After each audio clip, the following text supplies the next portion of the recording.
আমার কলকাতা নিউজ, কথা হবে সামনাসামনি।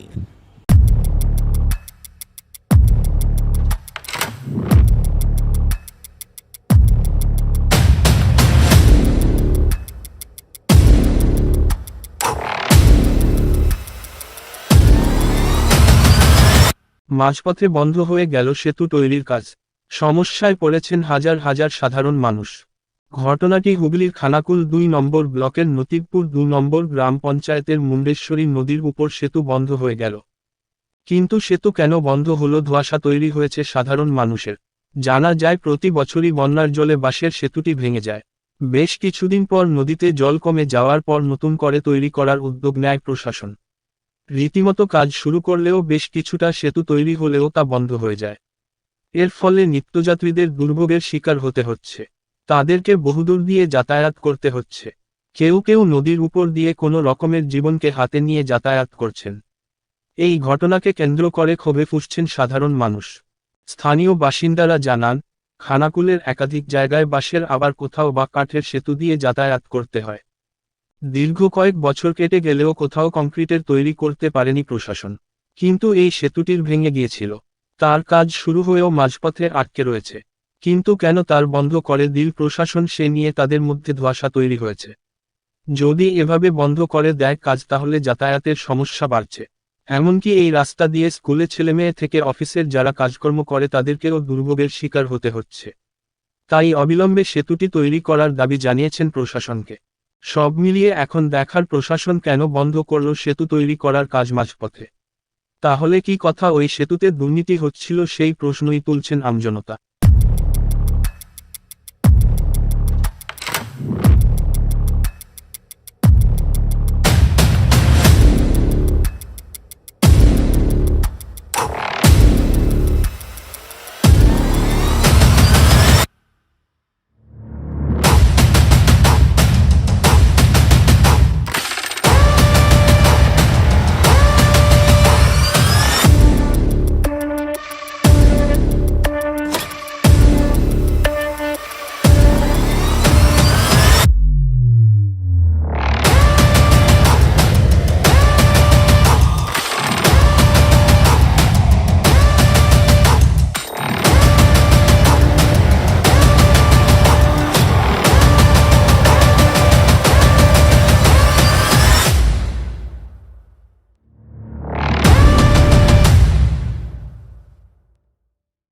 এই যে সাঁকো নিয়ে এত সমস্যায় পার হচ্ছেন, কি বলবেন?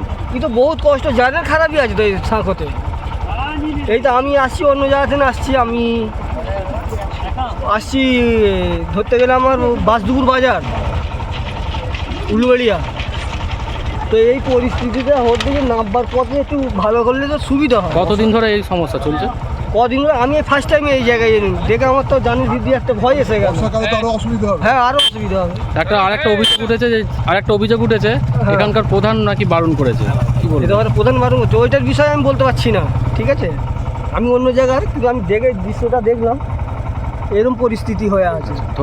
কি বলবো, এই তো কোনো রকমের করা আছে, তো গাড়িকে টেনে নিয়ে আসতে হচ্ছে, খুবই সমস্যা। এমন কতদিন ধরে হচ্ছে এরকম? বহুত দিন ধরে এরকম এর ঠিক নেই। আর আপনারা কি চাইছেন? যতক্ষণ না একটা কংক্রিট ব্রিজ একটা ঠিকমতো হচ্ছে, মানুষের যাতায়াত ব্যবস্থা ঠিকমতো হবে না। আর আরেকটা যে অভিযোগ উঠছে, এখানকার প্রধান নাকি বারণ করেছে, কি বলবেন? প্রধান বারণ, সেটা তো আমার জানা নেই, কিন্তু যদি বারণ করে থাকে সেটা ভুল, 100% ভুল সেটা।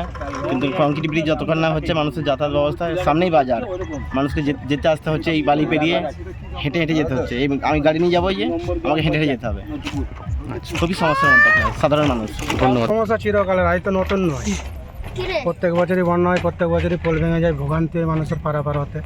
আর একটা অভিযোগ উঠছে যে এখানকার প্রধান নাকি পোল করতে দিচ্ছে না, কি বলবেন? ওইসব অভিযোগ আমরা তো শুনিনি আর জানিনি। কেন করতে দেবে না? মানুষের জনসাধারণের সুবিধা হলে সবই করতে দেবে। প্রধান তো সেই জন্যই আমরা ভোট দিয়ে প্রদান করেছি, যে জনসাধারণের সুবিধা হওয়ার জন্য। প্রধান তো কোনোদিনই বলবে না যে পোল হতে দেবে না। আচ্ছা, ধন্যবাদ।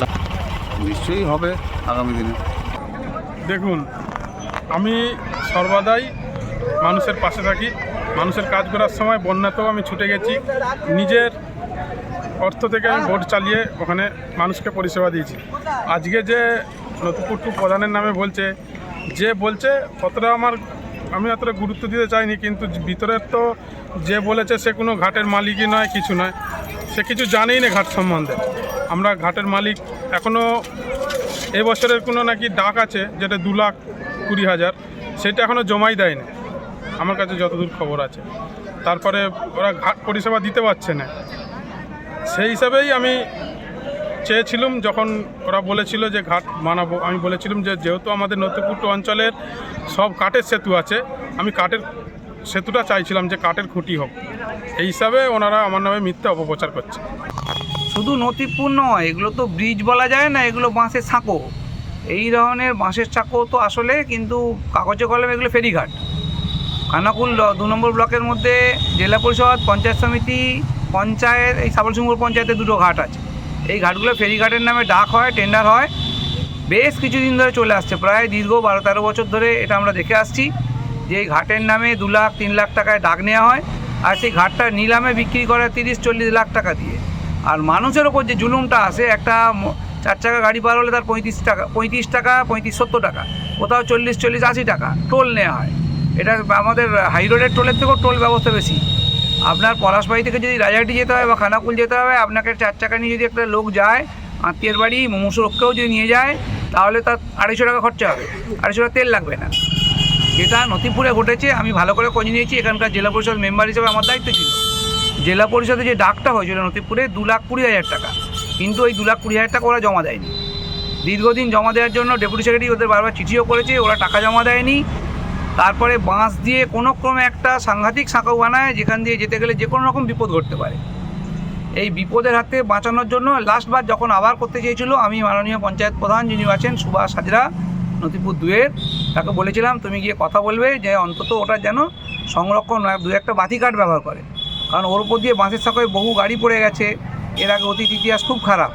সুতরাং যারা বানাচ্ছে, যারা টেন্ডার পেয়েছিল, যারা চালাচ্ছিল, তারা যেন কয়েকটা কাঠের মানে সাঁকোটা কাঠের বীজ করতে পারলে খুব ভালো হয়। যেমন মুচিঘাটায় আছে কাঠের বীজ, নথিপুরেই আর একটা দ্বিতীয় বীজটা কাঠের বীজ আছে, কিন্তু ওখানে বাঁশের সাঁকোর উপর দিয়ে গাড়ি নিয়ে যাওয়াটা খুব বিপজ্জনক থাকে। এটা আমরা বলেছিলাম, কিন্তু শুনছি নাকি ওরা বলে বেড়াচ্ছে এটা নথিপুরের প্রধান বা আমরা সেটাকে আটকে রেখেছি। আসলে ওরা এটা নিয়ে ব্যবসাটা আর করতে পারছে না। ব্যবসা করার জন্য বিভিন্ন টিকিট থাকে, ধরন থাকে, তার ওটা একটা ধরন ওদের। প্রতিবারই বাঁশ দিয়ে বানায়, গাড়ি নিয়ে যায়। আমরা শুধু বাঁশের জায়গায় কয়েকটা খুঁটির কথা বলেছিলাম, যে কাঠের খুঁটি। মানুষের জীবনযাপন চলার যে রিস্কটা, সেই রিস্কটা তো এড়াতে হবে। এই নিয়ে আমরা থানাতেও বলেছিলাম, থানা ওসি সাহেবের সঙ্গে বসেও ছিলাম, যাতে ওটা খুঁটি দিয়ে করা যায়। কিন্তু ওরা আসল যেটা সত্য সেটা হচ্ছে, খবর নিলাম যে জেলা পরিষদের টাকাটা ওরা জমা করেনি, বারবার বলা সত্ত্বেও জমা করছে না। এই অজুহাতে ওরা 2-4টে বাঁশ ফেলে রেখে কাজটাকে বন্ধ করে দিচ্ছে। কিন্তু মানুষের যাতে সুরা হয়, দ্রুত ব্যবস্থা নেওয়া হয়, ওখানে ব্রিজের ব্যবস্থা করে দিতে হবে। মানুষের চলাচল, বিশেষ করে নথিপুর হসপিটাল খুবই অসুবিধায় পড়ছে উভয় পক্ষে। এবং ওখানকার যে বাজার কমিটির সঙ্গে কথা বলেছে, বাজার কমিটির ওই কয়েকটি মিষ্টির দোকানদার বলছে আমাদের খদ্দের কমে গেছে এই ব্রিজটা নেই বলে। যাতে প্রশাসন, জেলা প্রশাসনকে বিশেষ করে বলবো, আমি পরিষদের সদস্য হিসাবে আমি জেলা পরিষদেও জানিয়েছি, দ্রুতভাবে ওটাকে ব্যবস্থা নিয়ে ওখানে ব্রিজের ব্যবস্থা করতে হবে, আর একটু পাকাপোক্ত কাঠের ব্রিজ করতে হবে। বাঁশের সাঁকো প্রচণ্ডভাবে বিপজ্জনক, বাঁশের সাঁকোটা এড়াতে হবে, এটুকুই আমাদের বক্তব্য। এর বাইরে কিছু নয়, বাকি সব মিথ্যা অপপ্রচার। আমার কলকাতা নিউজ, কথা হবে সামনাসামনি।